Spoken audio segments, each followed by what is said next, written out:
الحمد للہ رب العالمین والصلاة والسلام علی اشرف الانبیاء والمرسلین اما بعد فاعوذ باللہ من الشیطان الرجیم بسم اللہ الرحمن الرحیم نحن قسمنا بینہم معیشتہم فی الحیاة الدنیا ورفعنا بعضهم فوق بعض قال النبی صلی اللہ علیہ وسلم الاقتصاد فی النفقۃ نصف المعیشہ او کما قال علیہ الصلاۃ والسلام۔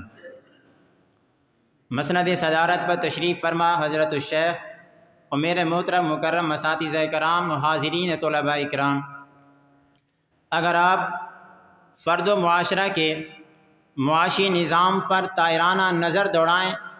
تو یقیناً آپ پر یہ بات آشکارا ہو جائے گی کہ انسان روز اول سے معاشی نظام کے عدم استحکام کا شکار رہا۔ اپنے شکم پروری کے تقاضے پورے کرنے کے لیے ہمیشہ مصروف عمل رہا، لیکن اس کے شکم پروری کا مسئلہ حل ہونے کی بجائے مزید الجھتا چلا گیا، حتیٰ کہ عصر حاضر میں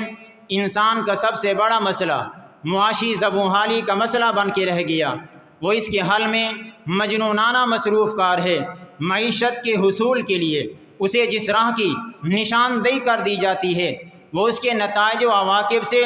بے نیاز ہو کر دوڑ دھوپ شروع کر دیتے ہیں۔ ہلاکت و تباہی سے دوچار ہونے سے قبل عود کی زحمت گوارا نہیں کرتا۔ وہ کبھی ایک راہ اختیار کرتے ہیں تو کبھی دوسری کا تعین، لیکن ہر بار اسے گوہر مقصود کے حصول کی بجائے اس کا دامن یاس و حرمان کے کانٹوں میں الجھ کے رہ جاتا ہے۔ اس تگ و دو میں اس کی حواس خمسہ کی قوتیں اس حد تک معوف ہو گئیں کہ معاشی بحران کے سبب دائمی راحت کے لیے اپنے ہی خنجر سے خودکشی کر بیٹھا۔ آخر وجہ کیا ہے؟ کتنی کوششوں اور کاوشوں کے باوجود بحالی معاش کی صبح بنتی دکھائی نہیں دیتی۔ توجہ، علت و سبب یہ ہے کہ آج کا مسلمان مغربی معاشی نظام میں تو سرگرداں ہے، لیکن اسلامی معاشی نظام سے روگرداں ہے۔ یہ بات روز روشن کی طرح واضح ہے کہ اسلام نے انسان کے فقر و فاقہ اور معاشی زبوں حالی کے حل کا جو نقشہ اویزاں کیا ہے وہ نہایت متوازن و معتدل ہے۔ وہ فرد اور معاشرہ دونوں کی احتیاجات و ضروریات کو ملحوظ خاطر رکھتے ہیں، نہ تو معاشرے کو قاہرانہ اختیار دیتے ہیں کہ جس سے فرد کی ذات مسخ ہو کے رہ جائے، اس کی ذہنی و جسمانی صلاحیتیں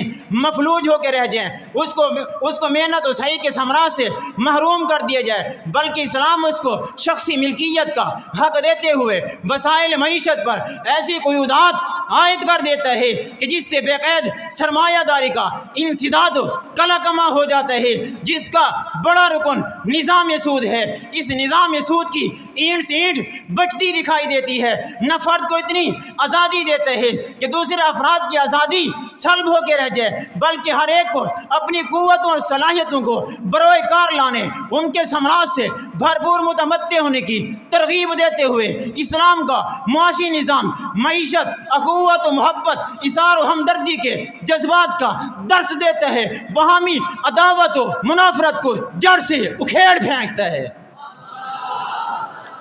ارباب علم و دانش، اس جہان رنگ گل میں بہت سے طریقہ ہائے معیشت رائج ہوئے، بہت سے مذاہب نے اقتصادی نظام کے فارمولے پیش کیے، مگر جو طریقہ اقتصادی حل کا اسلام کے جوار رحمت سے عالم کائنات کو بطور تحفہ کی ملا، وہ کسی اور مذہب میں مفقود نظر آتا ہے۔ وہ اس طرح کہ آج کے دور میں رائج معاشی نظاموں میں سے دو نظام اسلام کے مد مقابل نظر آتے ہیں: سرمایہ داری و اشتراکیت، جو تھوڑی بہت خوبیوں کے باوجود کثیر خامیوں کا منبع ہیں، جن کے مضر اثرات سے انسانیت گھٹ گھٹ کے مر رہی ہے۔ وہ خامیاں پیداوار کی کم سے کم تقسیم، سرمایہ کا کثیر معاوضہ، محنت کا حقیر معاوضہ، لعنت سود، درندگی، تنگ نظری، ٹیکس کی چوری، مفاد پرستی، بیوع باطلہ اور ان جیسی کثیر خامیاں جو اپنے پہلو میں لیے ہوئے ہیں۔ ان نظاموں میں موجود خامیوں کے پیش نظر دنیا ایک ایسے نظام کی خواہ ہے جو ان کو قلبی سکون و اطمینان مہیا کر کے ان کی فلاح و بہبود کا ضامن ہو، کیونکہ نظام اشتراکیت کے بانیان کے بقول وہ اپنے نظام میں سرمایہ دارانہ نظام کی چیرہ دستیوں کا علاج کرنا چاہتے تھے، لیکن اس کی اصل مرض کی صحیح تشخیص نہ کر سکے، جس کی بدولت وہ اپنی معاشی موت خود مرے، حتیٰ کہ روس کے صدر کو کہنا پڑا کاش یہ سوشلزم کی خیالی جنت کا تجربہ روس جیسے عظیم ملک میں کرنے کے بجائے افریقہ کے کسی چھوٹے سے علاقے میں کر لیا ہوتا تو اس کی تباہ کاریوں پر واقفیت پانے کے لیے 74 سال نہ لگتے۔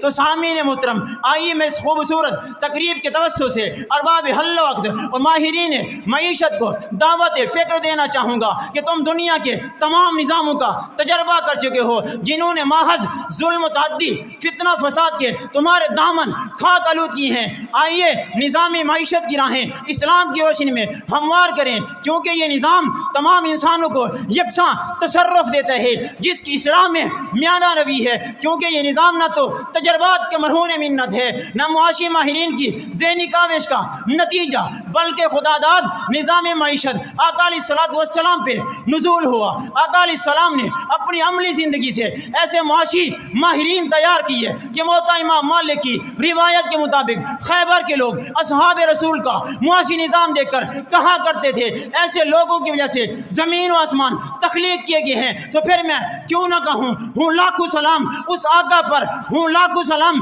اس آقا پر بت لاکھوں جس نے توڑ دیے، دنیا کو دیا پیغام سکون، طوفانوں کے رخ موڑ دیے۔ اس محسن اعظم نے کیا کیا نہ دیا، انسانوں کو دستور دیا، منشور دیا، کئی راہیں دی، کئی رخ موڑ دیے۔ وما علینا الا البلاغ المبین۔